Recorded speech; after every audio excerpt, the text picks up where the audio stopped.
out of Chhattisgarh, is it in north or south? మరి ఛత్తీస్గఢ్ రాష్ట్రం గురించి ఎంతమందికి తెలుసు? అది ఉత్తర భారతదేశంలో ఉన్నదా, దక్షిణ భారతదేశంలో ఉన్నదా? சத்தீஸ்கர் பகுதி குறித்து அது நார்த் சைடு உள்ளதா அல்லது உத்தர இங்க சவுத் சைடு உள்ளதா, அதை குறித்து எத்தனை பேருக்கு தெரியும்? Chhattisgarh is not a very famous state actually. Chhattisgarh చాలా గొప్ప రాష్ట్రం ఏమి కాదు, పేరొందిన రాష్ట్రం కాదు. இந்த சத்தீஸ்கர் என்பது மிகவும் புகழ்ச்சிதக்க அது புகழ்வான ஒரு மாநிலம் அல்ல.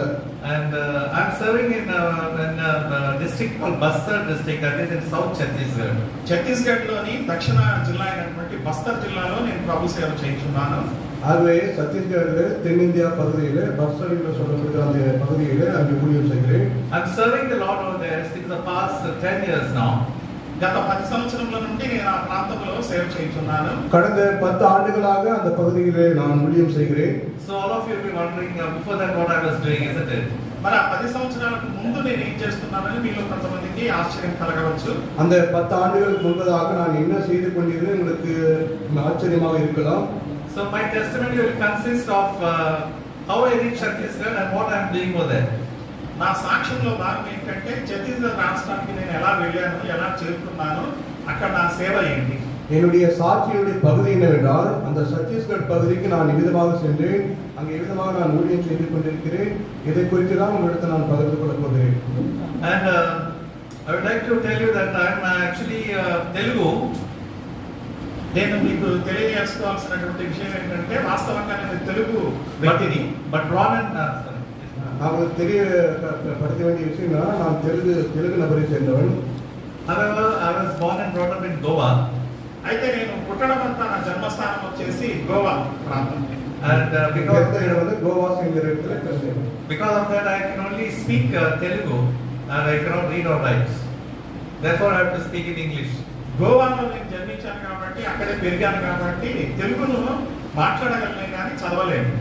கோவாவில் நான் பிறந்ததுனாலே அங்கே தெலுங்கு பேச முடியும், நான் அதை எழுத படிக்க முடியும், பேச முடியாது. I'm a third generation Christian. నేను మూడవ తరపు క్రైస్తవుని. మా నాన్నగారు యేసుక్రీస్తు ప్రభువునందు విశ్వాసం ఉంచిన తర్వాత ఆయన యొక్క జీవిత విధానాన్ని బట్టి హెబ్రోను పరిచయం వైపు మా తల్లిగారు ఆకర్షించబడి ఆమె కూడా ప్రభువునందు విశ్వాసం ఉంచి ஜெகோஷாமால பாப்திஸ்மம் பொண்டார். என்னுடைய தகப்பனார் கர்த்தரிடத்தில் விசுவாசம் வைத்ததினாலே அவங்க எப்ரோன் ஐக்கியத்திலே வளர்ந்ததினாலே அவருடைய சாட்சியை பார்த்து அவருடைய நடத்தையை பார்த்து என்னுடைய தாயார் கூட சென்னை ஜெகோஷாமால ஞானஸ்நான சாட்சியிலே பங்கு பெற்றார்கள். I was brought up in a very strict upbringing of Hebron background. హెబ్రోను సంఘమునకు చెందినటువంటి పూర్తి క్రమశిక్షణలో నేను పెంచబడ్డాను.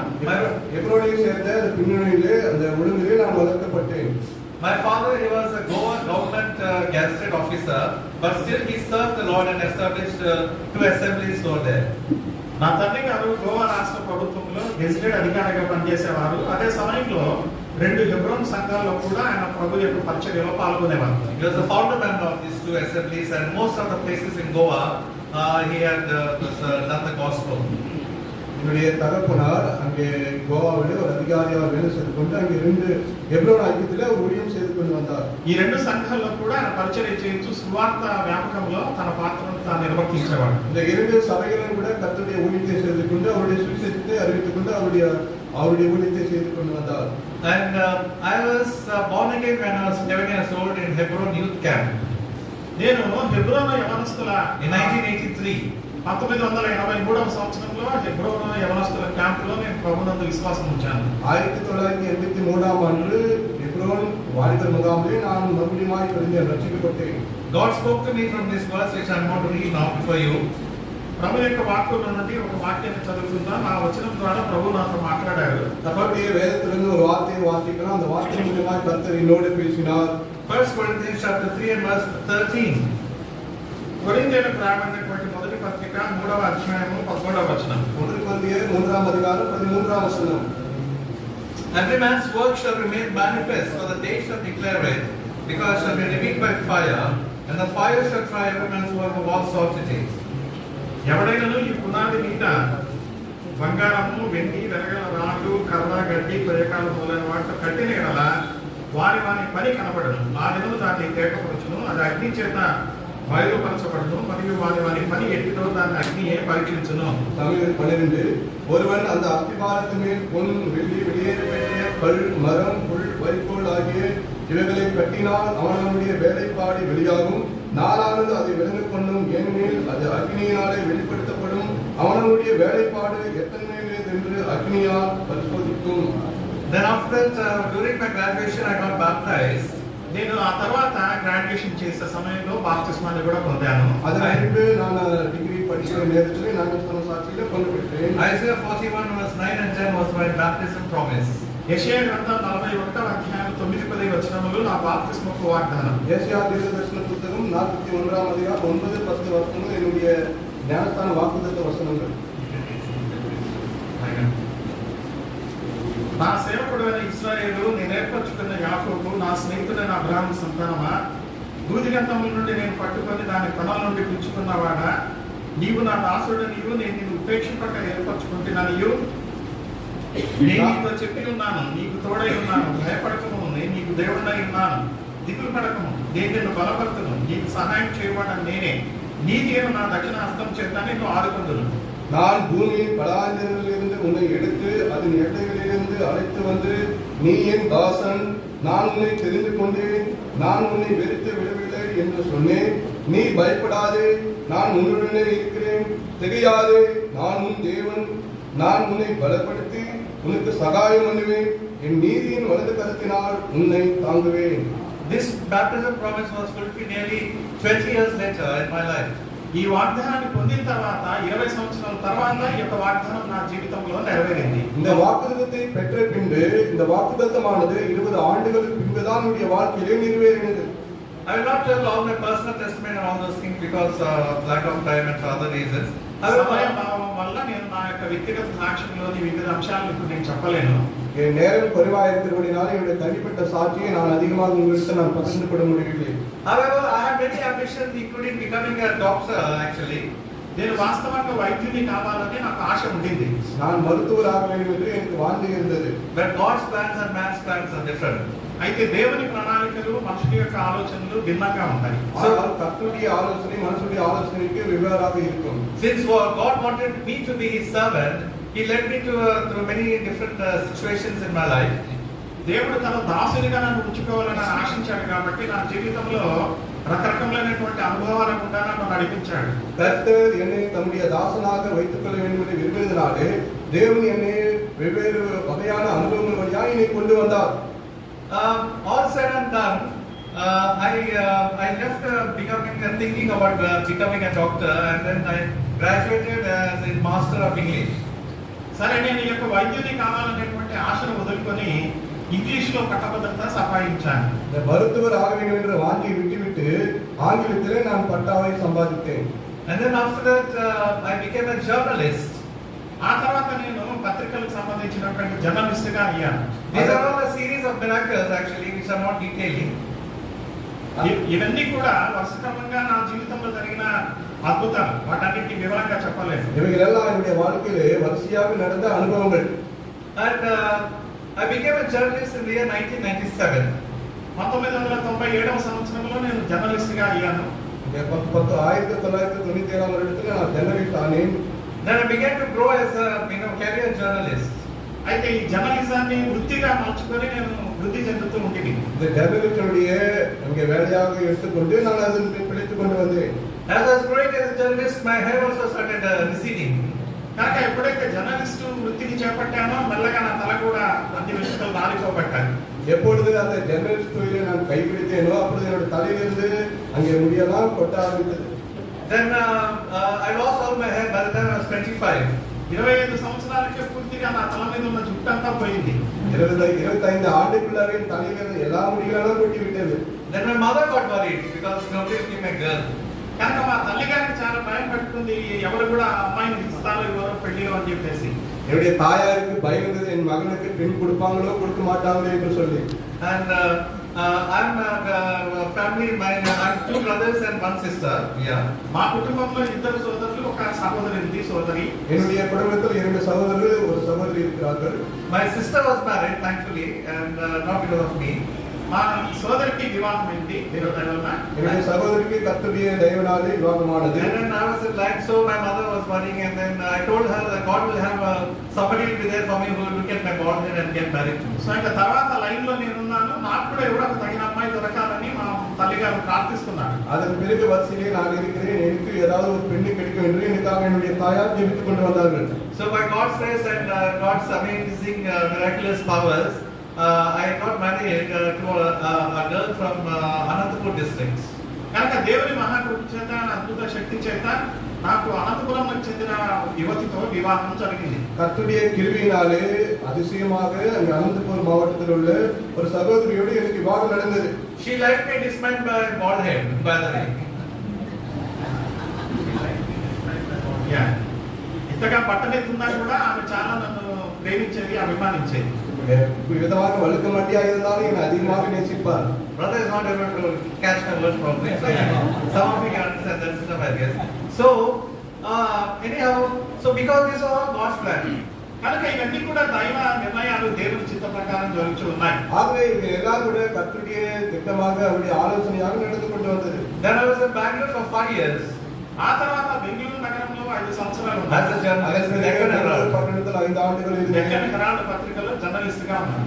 జర్నలిస్టాக நான் வேலை செய்து கொண்டிருந்தேன். When many of my friends went to Gulf countries, I also got this desire to make lots of money. నా స్నేహితులు చాలా మంది గల్ఫ్ దేశాలకు వెళ్ళారు కాబట్టి నేను కూడా వాళ్ళలాగా వెళ్ళి బాగా విస్తారంగా డబ్బు చేసుకోవాలని ఆశించాను. என்னுடைய சிநேகிதர்கள் அந்த கல்ஃப் தேசத்திற்கு சென்று அதிகமாக பணம் சம்பாதித்ததனாலே நானும் கூட அவர்களோடு சென்று அதிகமாக பணம் சம்பாதிக்க வேண்டும் என்று நினைத்தேன். Since the time we got married, my wife and me, we both have a same mind in many matters. వివాహం అయిన తర్వాత నేను నా భార్య ఎవరూ కూడా ఏకాభిప్రాయంతో ఏక మనసుతో ముందుకు సాగుతూ ఉన్నాను. திருமணமான பின்பு நானும் என்னுடைய மனைவியும் ஒரே சிந்தையோடு ஒரே மனதோடு நாங்கள் முன்னுக்கு சென்று கொண்டிருந்தோம். And by God's miraculous act, I got a job in the Gulf country without spending even ₹1 also. ఒక్క రూపాయి కూడా ఖర్చు చేయకుండా నా ఆశ మేరకు గల్ఫ్ దేశాల్లో నాకు ఉద్యోగం దొరికింది. ஒரு ரூபாயும் செலவில்லாமல் என்னுடைய விருப்பத்தின்படியே அந்த கல்ஃப் தேசத்தில் எனக்கு வேலை கிடைத்தது. I didn't spend for the ticket also. Visa nothing. చివరికి విమాన టికెట్ కానీ వీసా కానీ నేను ఒక్క రూపాయి కూడా ఖర్చు పెట్టలేదు. கடைசியில் அந்த விமான டிக்கெட்டுக்காகவும் என்னுடைய விசாக்காகவும் ₹1 நான் செலவு செய்யவில்லை. And then after that I became an international journalist in Muscat in Oman country. Oman దేశంలో మస్కట్ అనేటువంటి పట్టణంలో నేను అంతర్జాతీయ జర్నలిస్ట్ గా ఉద్యోగాన్ని పొందాను. இந்த ஒமான் தேசத்தில் மஸ்கட் என்ற இடத்துல இந்த உலக அளவிலே நான் ஜர்னலிஸ்டாக நான் வேலை செய்து கொண்டிருந்தேன். As a journalist, professionally, I was having a very good time. కనుక జర్నలిస్ట్ గా నాకు వృత్తిపరంగా చాలా ఆనందంగా రోజులు గడిచిపోతున్నాయి. அந்த ஜர்னலிஸ்ட் தொழிலே வேலை நிமித்தமாக நான் மிக்க மகிழ்ச்சியாக இருந்தேன். My writings were liked by one and all. My writings were liked by all people. నా రచనలు అనేకులకు దీవెనకరంగా లేక వారు అభిమానించేటువంటి వారు. என்னுடைய எழுத்துக்களை அநேக விரும்பத்தக்கதாக இருந்தது. I started traveling to different countries across the globe. ఈ జర్నలిస్ట్ గా నేను ప్రపంచంలోని అనేక దేశాలను సందర్శిస్తూ ఉన్నాను. ஆகவே இந்த எழுத்தாளராக அநேக தேசங்களிலே நான் அங்கே செல்லப்பட்டேன். Without spending anything from my own pockets. నా జోబులో నుంచి రూపాయి ఖర్చు లేకుండా అనేక దేశాలకు వెళ్ళాను.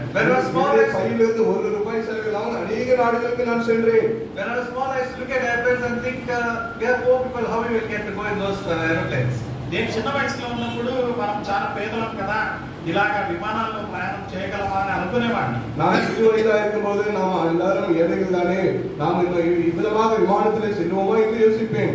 When I became a journalist, I started not only flying in plane, but also traveling business class everywhere.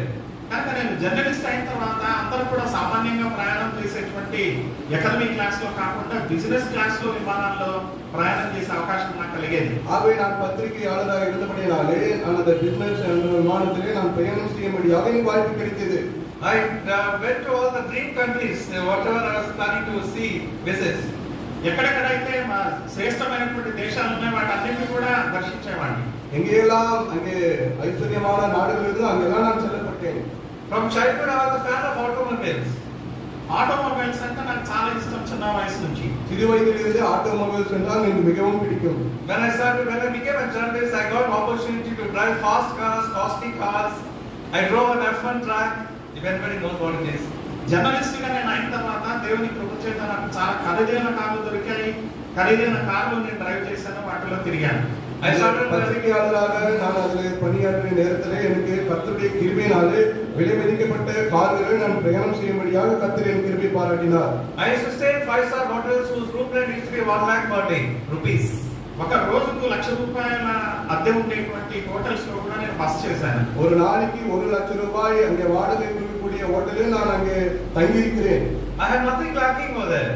కనుక ఏ విధంగా నాకు కొరత లేని జీవితం. I used to have எனக்கு எந்த விதமான குறையில்லாத வாழ்க்கை. I used to have a big bungalow with a car. కనుక నాకు చాలా పెద్ద బంగళా ఉండేది, కారు ఉండేది. எனக்கு బంగళా இருந்தது, கார் இருந்தது. డ్యూప్లెక్స్ ఇంట్లో నేను నివాసం చేసేవాడిని. డ్యూప్లెక్స్ வீடுகளை நான் வாசம் பண்ணி கொண்டிருந்தேன். And I had forgotten about Lord's calling, which was in Isaiah 41 verse 9 and 10. యెషయా 41:9-10లో ప్రభువు నాకు ఇచ్చిన పిలుపుని నేను మర్చిపోయాను. இங்கே கர்த்தர் ஏசாயா 41:9-10 வசனத்தின்படி கர்த்தர் எனக்கு கொடுத்த அழைப்பை நான் மறந்து விட்டேன். But however, God has his own plans and time. దేవుడు తన యొక్క సొంత కాలం చొప్పున సొంత సమయంలో ఆయన ప్రణాళికను కలిగి ఉన్నాడు. கர்த்தர் தம்முடைய சொந்த நேரத்திலே சொந்த காலத்திலே அவருடைய திட்டத்தினுடைய வாழ்க்கையை நிறைவேற்றினார். In 2011, in a prayer meeting in Muscat, God spoke to me and to my wife. Muscat పట్టణంలో నేను పనిచేయుచుండగా 2011వ సంవత్సరంలో దేవుడు నాతోను నా భార్యతోను మాట్లాడారు. அந்த மஸ்கட் பட்டணத்திலே வேலை செய்து கொண்டிருந்த போது ஒரு ஜெப கூட்டத்தில் 2011ஆம் ஆண்டு கர்த்தர் என்னோட என்னுடைய மனைவியோடு பேசினார். I was sitting brother's side, my wife was sitting sister's side. నేను ఆ మీటింగ్ లో సహోదరుల వైపు నేను కూర్చున్నాను, సహోదరుల వైపు నా భార్య కూర్చుంది. அந்த ஜெப கூட்டத்தில் சகோதரர்கள் பக்கம் நான் உட்கார்ந்து கொண்டிருந்தேன், சகோதரி பக்கம் என்னுடைய துணையார் உட்கார்ந்து கொண்டிருந்தார்கள். Luke chapter 12 and verse 21 was the verse which God spoke to me. ఆ రోజు ప్రభువు నాతో మాట్లాడిన వచనం ఏమనగా లూకా సువార్త 12:21. அதனால கர்த்தர் என்னோடு பேசின வார்த்தையானது லூக்கா எழுதின சுவிசேஷம் 12ஆம் அதிகாரம் 23ஆம் வசனம். That whole parable was being spoken by the preacher at that time. ఆ రోజు ఈ యొక్క ఉపమానం అంతా కూడా ఆ రోజు వర్తమానం చెప్పిన బోధకుల ద్వారా విపులంగా చెప్పబడింది. கர்த்தர் அந்த நாளிலே அந்த பிரசங்கியார் மூலமா இந்த உண்மையிலிருந்து அவர் பிரசங்கிக்கப்பட்டார். But at the end of that verse, chapter 21 was the one which spoke to me, touched my heart completely. లూకా 12:21 ద్వారా ప్రభువు ఆ రోజు నాతో మాట్లాడాడు. లూకా 12:21 వచనంలో కర్తర్ என்னோடு பேசினார். You are like this rich man, you are leading a sophisticated lifestyle, you are having everything with you. Now you serve me, you go back to India. That's what God told me. నీకు ఇప్పుడు అన్ని ఉన్నాయి, సకల సౌకర్యాలైన జీవితం జీవిస్తూ ఉన్నావు. అయితే ఇప్పుడు నీవు వీటిని వదిలిపెట్టి నా సేవ చేయుటకు తిరిగి నువ్వు భారతదేశానికి వెళ్ళాలి అని ప్రభువు మాట్లాడాడు. உனக்கு எல்லா வசதி வாய்ப்புகள் ஐஸ்வர்யங்கள் இருக்கிறது, ஆனால் இதெல்லாம் விட்டு என்னுடைய ஊழியத்தின் நிமித்தமாக இந்தியாவுக்கு நீ செல்ல வேண்டும் என்று தேவன் என்னோடு பேசினார். So is he the lake of treasure for himself, not reached towards God. Verse 21. మరి దేవుని యొక్క వాక్కులంతా ఈ సులభంగా మనం అంగీకరించలేము. கர்த்தருடைய வார்த்தைகளை அவ்வளவு எளிதாக நாம் ஏற்றுக்கொள்ள மாட்டோம். Verse